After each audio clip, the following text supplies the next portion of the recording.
There's no place like the Cube.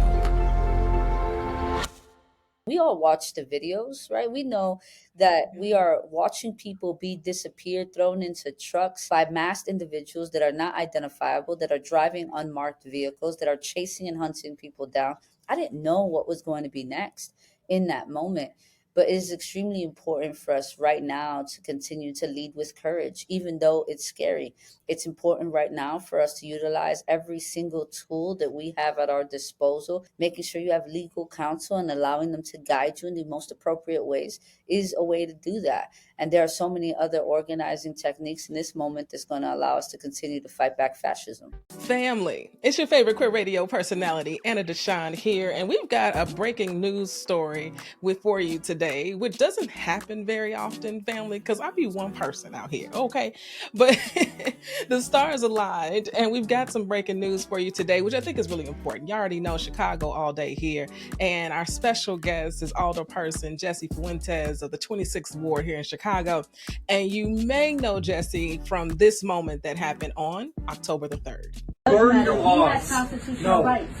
No. He has constitutional rights. Do you have a sign? No. You need to leave. For me. Turn around. Turn around and leave. He is under. I'm going to arrest you. You are going to be placed under arrest. Do you have a signed judicial warrant for him? Can somebody go in the hallway and get Lisa for me, please? Judicial warrant for him. Can somebody go in the hallway and get Lisa for me? This is an Alderperson who's being under arrest. I need my other staffer who's in the hallway by registration to come here, please. You are hurting. I am asking. I am not. Can somebody get my staffer, please? This is the hospital. Do you have a signed judicial warrant for him? I am asking. I am asking. I did not touch you. We told you to leave. I did not touch you. Now you're I under did not arrest for touch you. impeding. I did Thank not you. touch you. I asked you if you had a Is signed Lisa still out there? judicial warrant for him. It is very simple. It is very simple. That man has constitutional rights. I did not touch you. It is a public space. I am not trespassing. I am asking you. Do you have a signed judicial warrant? I am asking. Do you have a signed judicial warrant for him? It is a question, sir. You are an agent. You are a federal agent. We do not need a You are a warrant for federal somebody agent. I under am an arrest. elected official, and I'm asking. Do you have a signed judicial warrant? I'm the alderman of this Can you keep recording? I need a call. So, Jesse, on October the 3rd, my understanding is that you got a call from one of your constituents that led you to the Humboldt Park Hospital, right? And can you tell us what happened after that? Yeah, absolutely. So I got a phone call from the president of Humboldt Park Health Hospital, which is a hospital that's in my ward, letting me know that ICE was in the emergency room. They had brought someone in, and that, we had constituents who were fearful that were in the emergency room. We had staff that were scared that this was unacceptable, that hospitals should not be a place where ICE is welcome. I committed to make my way there. When I arrived there, I was received by the hospital leadership that took me in the direction where ICE agents were at. When I encountered the ICE agents outside of the room, I had asked them if they had a signed judicial warrant for the individual that they had detained and brought to the hospital. Now, they never answered that question, nor were they ever going to.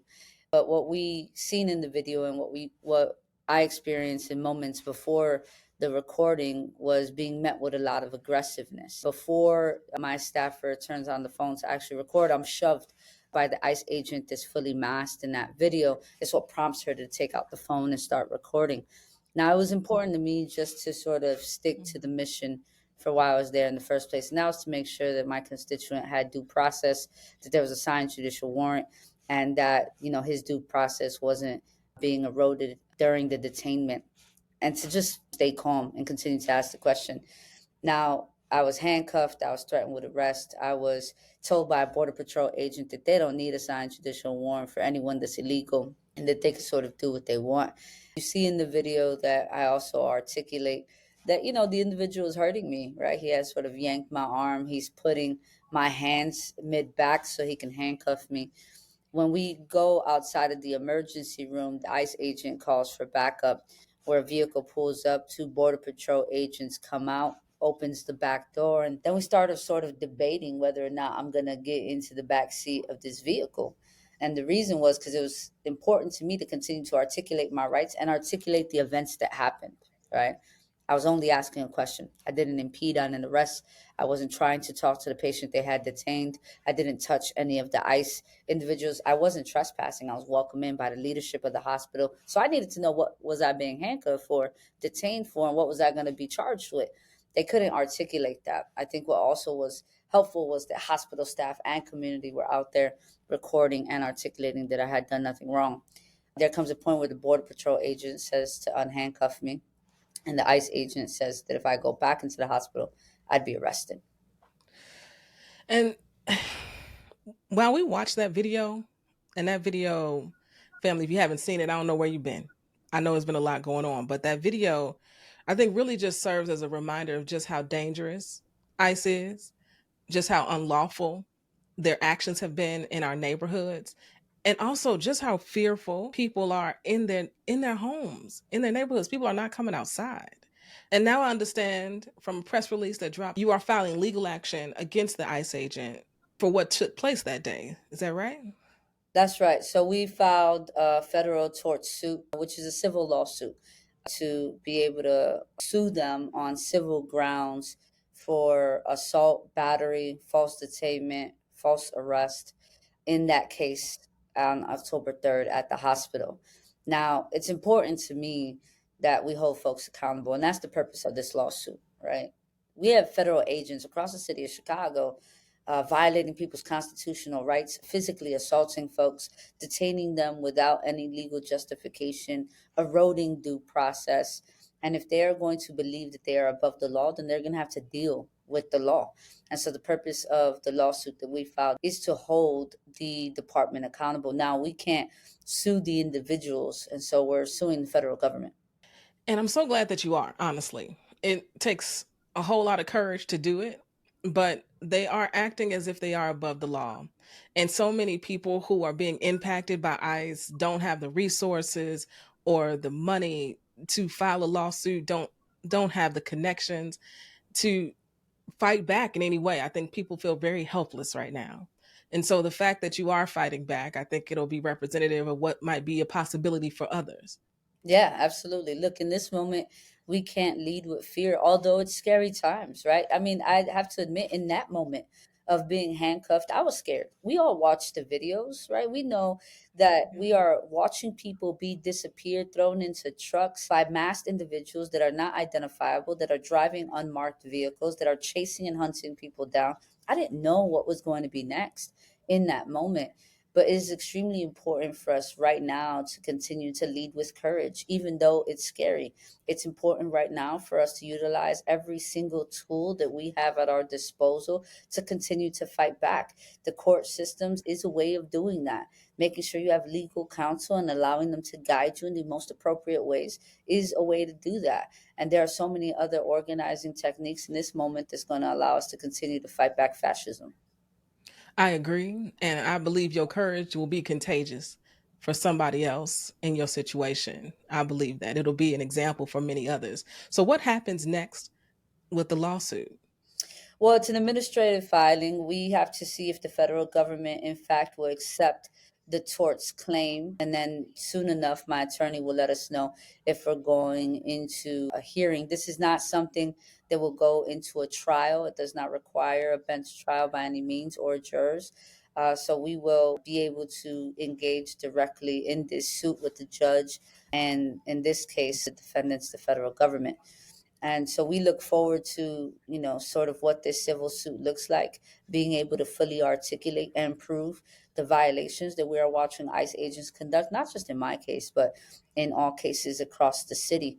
We need to utilize this opportunity to fully articulate the reality of what's happening in the city of Chicago and not the narrative that Donald Trump or Kristi Noem's putting out. Absolutely. And since that moment on October the 3rd, I understand that y'all have had an outpouring of support and volunteers. Can you tell me about what that's looked like and how that's made you feel? Absolutely. Well, I have to say the level and representation of solidarity that we're seeing in this moment speaks to the type of collective strength that we have in the city of Chicago. I mean, we have neighbors from all different backgrounds, shades of color, and economic sort of realities coming together to say that they believe that our neighbors should feel safe, that we should keep families together, that we should abide by people's constitutional rights and we should follow the law. We have rapid responders who have been trained to document ICE sightings in our community. And in fact, it has been the documentation by everyday individuals with their cell phones that has allowed us to fully tell the story of what's happening here in the city of Chicago. Look, ICE is walking around with full production teams. We've seen that during the South Shore raid when they landed a Black Hawk helicopter on the building, rappelled down the building in the middle of the night while people were sleeping. While they were doing that, there was an entire production team behind them documenting this for the purposes of marketing. But we have everyday individuals that are documenting the reality of what's happening in our city so that we can have the proof that we need to continue to fight back. We have rapid responders creating safe passage for parents and children so that children can go to school and feel safe that their parents are going to be there when they get out. We have individuals who have been doing groceries for families that are terrified to leave the house or go to work in a moment in which they don't know if they're going to have the opportunity to see their children at the end of the day. We have individuals who have been donating to mutual aid so that we can have a legal fund for families that may need it when a relative is taken by ICE. All of these expressions of solidarity and investments in mutual aid in this moment is allowing us to continue to do the work to fight back in this moment. Look, it's difficult when you are a working class family and the financial provider of your household gets taken, right? So what do you do with that mortgage? What do you do with that bill? How do you take your children to school? How do you sustain your household? Well, community is saying, don't you worry, we're here to have you back. And Chicago's been showing up. And to your point, I'm glad everybody got their phones out. Okay, everybody, his phones is out and things are charged. And it's really helping to document and tell the story. I'm also really proud of Chicago's media landscape and the partnerships and amplifying what's happening on the streets every day and counteracting the propaganda from the Trump administration 150%. Now, Alderperson, if somebody wants to get involved, yeah, with the mutual aid work, with the rapid response teams, wants to volunteer, how can they do that? Yeah, absolutely. Look, in wards across the city of Chicago, there's a lot of political organizations that are building and expanding robust mutual aid efforts in the 26th ward. We have United Neighbors of the 26th ward, and we're building out a mutual aid fund as well as a system for rapid responders. The Illinois Coalition for Immigrant and Refugee Rights has been training individuals across the state on how to be rapid responders. If you want to be a rapid responder to help document ICE sightings and the atrocities and constitutional violations we're seeing in the city, you can get a training by ICERs so that you're doing so in a way that ensures your own safety. Look, it's important for us to document in this moment. It's important for us to show up. It's important for us to engage in mutual aid. It is equally as important for us to ensure that we are safe. And we know in this moment, federal agents are targeting our rapid responders. When they see people who are recording, they are threatening them with arrest. I mean, we've seen it with journalists and our media peers who are being detained and arrested and charged for documenting what's happening in this moment. So being trained is the most important part. And I will say this, it's also important for folks to know their rights. You never know when you are going to be in a situation where ICE is in your community, in your workspace, or maybe at your front door. And so it's important for us that individuals know they don't have to open that door. Look, if folks have a signed judicial warrant, they're going to knock that door down. It's important for folks to know that they should document. They have the right to document on private property and in the public way. And everyone has a right to legal counsel. And no one is exempt from that. And so there are organizations right now that are prepared to continue to grow our network of supporters and organizers. And I invite everyone to be a part of the work. And family, we'll include links in our show notes, yes, so that you can have an easy access to get involved and get more information. What do you tell folks who may say, this isn't my fight right now? This isn't for me. I don't need to do anything. What do you say to those people? Well, I want to tell you that first and foremost, what we're seeing in the city of Chicago is not immigration enforcement. What we are seeing in the city of Chicago is a war against the individuals that live on the soil in which our president was elected to represent. We are watching journalists, media folks be battered, tackled, tear gassed, shot with pepper bullets, and detained. We are watching rapid responders be cuffed and thrown into trucks. We are watching everyday individuals, despite legal status, citizenship, or color or language, be taken by ICE agents. Individuals are not even being asked for identification. They are literally being taken by these individuals who are carrying out Gestapo-like tactics. What we are seeing is fascism on our streets. We are seeing an erosion of our constitutional rights, and we're seeing a violation of the right to record. And what we are also seeing is a violation of freedom of the press. This is our fight. This is our collective fight. This is an attack on our city. And right now, we don't have time to be divided. And we don't have time to allow these agents to continue to ensue chaos in our neighborhoods. This is a time to be in solidarity, to lean into our collective strength, because we have a city to protect. 150%. And the part about having a city to protect, to know that someone called you, knowing that you were going to show up that day, I think is a testament to who you are and the work that you and your office is doing in the 26th Ward. And I'm so curious about the gentleman that you went there to protect. Do you have an update on him? Yeah, absolutely. So the individual that was at the hospital ultimately needed to have reconstructive surgery to his leg. There was many parts of his leg that were shattered and broken between his knee and his ankle. This individual had temporary protected status. He had filed for his renewal. He didn't have a criminal record. And for about 5 to 6 days, he wasn't allowed to speak to an attorney. In fact, ICE agents were at the hospital by his side on rotation 24 hours of the day, violating all of his constitutional rights, by the way, and violating HIPAA because they were in the room while he was receiving medical attention. And there were several instances where medical staff were asked to only speak to him in English and not in Spanish, which also is a violation of his rights. Now, ICE has left his side. He has been able to have legal representation. There's a legal counsel team that will be supporting him in whatever decisions that he makes moving forward. I think in this moment, he is focusing on his recovery from the surgery, and we will support him in any way he sees fit in terms of next steps. I'm so glad to hear that. I'm glad he has the support that he needs. And Alderperson Jesse Fuentes, thank you for the work that you're doing. I'm so glad you're fighting back in all the ways. And I'm so glad you and your office are supporting your community so folks can get home and get back to their families. So, family, we're going to keep following the story because this is important. There's no better time than right now. We got. You already know. This is E3 Radio. We are Queer News Done Right.